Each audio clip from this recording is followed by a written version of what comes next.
Bonjour à tous, j'espère que vous allez bien. Alors on va continuer notre série de shiurim sur la halakha, le Choshen Mishpat.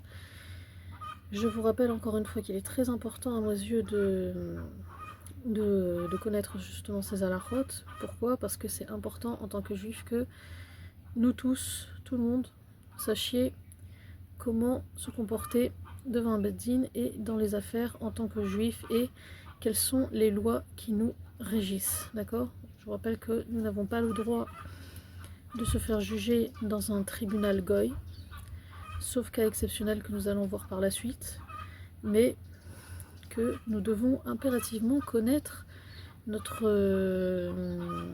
place en tant que juif et que nous devons impérativement connaître les lois qui nous régissent.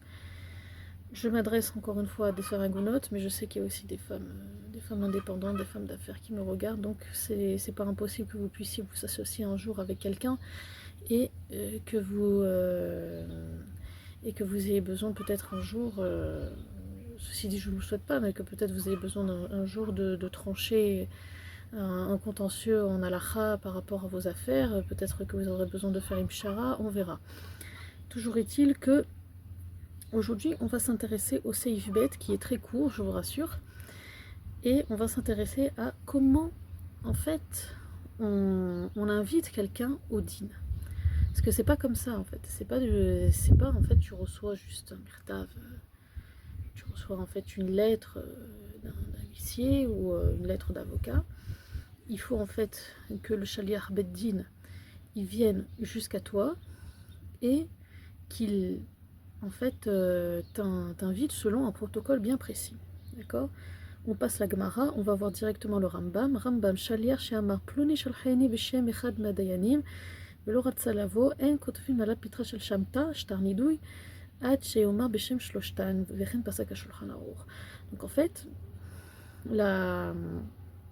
fait, le Rambam il dit comme ça, et le Makor il est dans la Gemara Sanhedrin, que quand un shaliach beddin il vient inviter quelqu'un au din, eh bien il ne peut pas en fait le faire n'importe comment.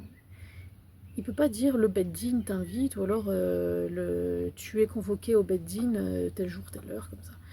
Il faut qu'ils viennent et qu'ils disent au nom de tel dayanim, le Rav, au nom du dayan Moshe, du dayan Shlomo, du dayan Yehuda, au nom de 3 dayanim, il faut qu'ils le rappellent.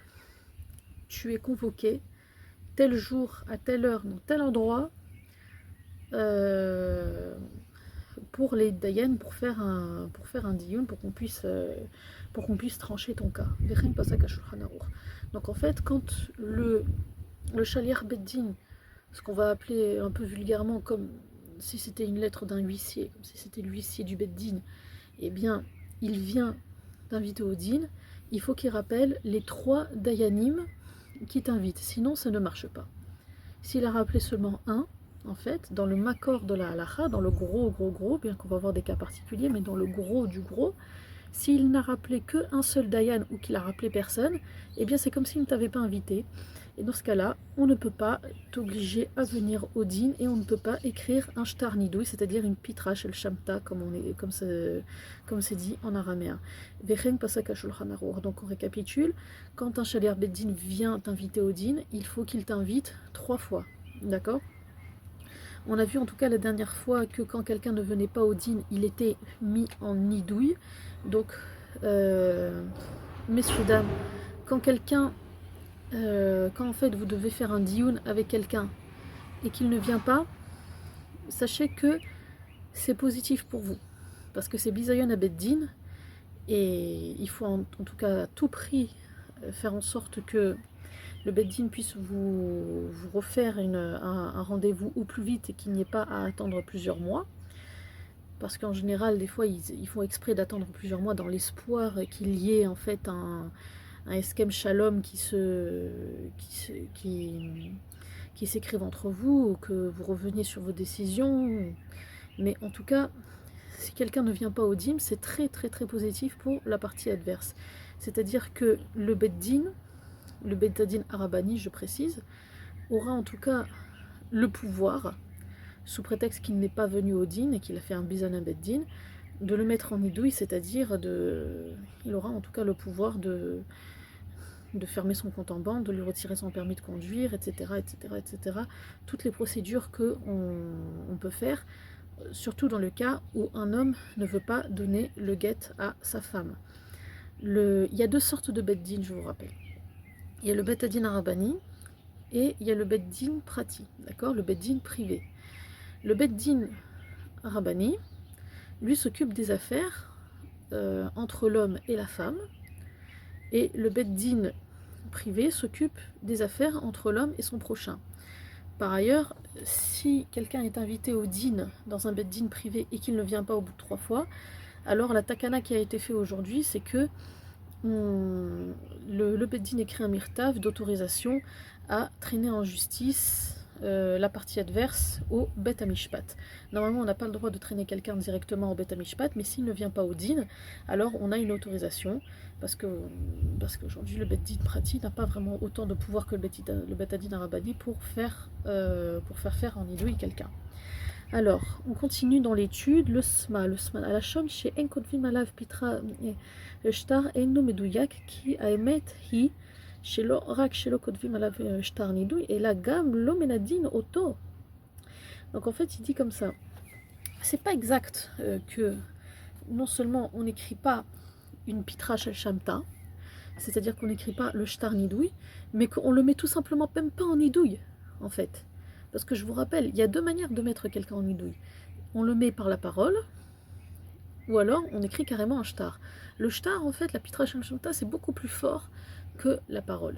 D'accord? Parce que c'est vraiment écrit, il y a plus de force de les farsem, alors que par la parole, c'est un peu plus compliqué, il faut vraiment les farsem par la parole. Mais toujours est-il que on peut mettre quelqu'un en nidouille par la parole. Je vous rappelle, c'est quoi en nidouille? C'est-à-dire qu'on n'a pas le droit de s'approcher de ses arba hamot, qu'on n'a pas le droit de lui parler, qu'on n'a pas le droit de faire des affaires avec lui, qu'il n'y a pas minyan avec lui.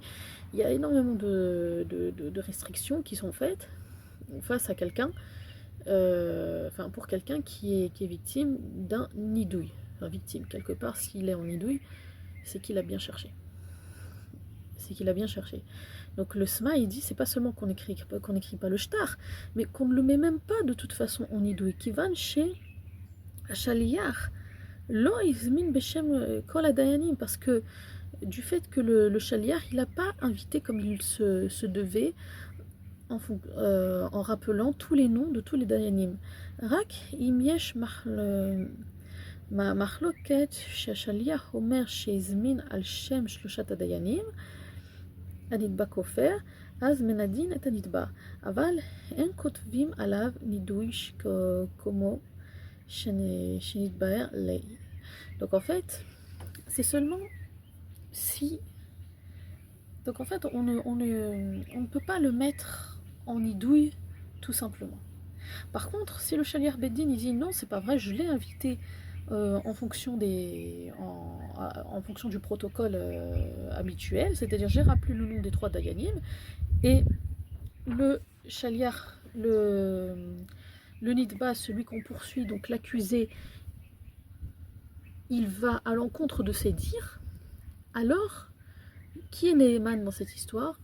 Le chaliar beddin sera toujours Neheman dans cette histoire. D'accord? Ce n'est pas l'accusé qui est Neheman, c'est le chaliar beddin qui est Neheman, et dans ce cas-là, on le met en nidouille, mais on écrit tout simplement, mais on n'écrit pas encore la pitra shel shamta. D'accord? On n'écrit pas la pitra shel shamta. Nimukei Yosef. Yesh bayam dayan mumche, cholkin lo kavod, maskerin lo, השליח מזמין רק בשם המומחה וכן פסק הרמה. Alors le Rama, lui, il a été plutôt possèque comme ça, en fait. Donc le Nemukei Yosef, il dit comme ça, et le Rama a été possèque comme ça, que s'il y en a un des 3 dayanim, que c'est un Av Beddin, qui est Mumche, alors si on a rappelé celui-là, c'est comme si on avait rappelé les 3, et dans ce cas-là, ça suffit pour l'inviter au din. Vecheng pasak harama. Apparemment, nous les Sfaradim, on ne serait pas vraiment possèques comme ça, nous on est plutôt possèques comme le Shulchan Aruch, qu'il faut rappeler les 3 dayanim. Donc aujourd'hui, comment ça se passe aujourd'hui? Donc on écrit un mirtav, on envoie un mail on envoie une convocation à l'accusé au nom des 3 dayanim et on dit à telle adresse, telle salle, tu seras convoqué pour un din. Donc le sma, non plutôt comme ça, le rambam. במה דברים אומרים שהשליח צריך להזמין בשם 3 הדיינים שהלך שליח ביום שאינו יודע לישיבת הדיינים. אבל ביום הידוע שהדיינים יושבים בו לדין, הכל יודעים שכל הדיינים מקובצים, ואף על פי שבא שליח בשם אחד, כאילו בא בשם 3 וכן פסק השולחן ערוך. Donc en fait, le Rambam il dit comme ça, Bema Dvarim Omrim, c'est-à-dire dans quel cas il faut rappeler les 3 dayanim. Dans un jour, si on invite un jour dans lequel on sait que normalement les dayanim ne s'assiedent pas pour faire le dioun, pour faire les diounim. C'est-à-dire si par exemple on doit inviter quelqu'un pour les dayan un mardi, alors on est obligé de rappeler le nom des 3 dayanim. Mais dans un jour où on sait que les dayanim ils s'assoient pour juger le peuple, que ce soit le lundi ou le jeudi, ou alors selon le minag de la ville, par exemple, si le minag de la ville c'est aussi de s'asseoir le mercredi, ou alors que si selon le minag de la ville il n'y a pas vraiment de jour, il s'assoit quand il veut, alors s'il a rappelé au nom de 1, c'est comme s'il avait rappelé au nom des 3, parce qu'il faut qu'il rappelle le jour de la yeshivat dayanim précisément, d'accord?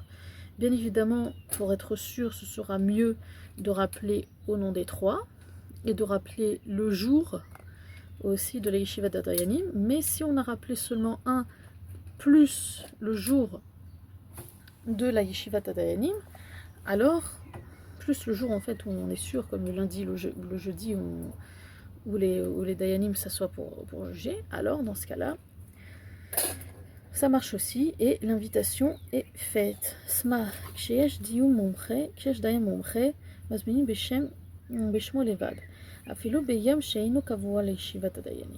D'accord?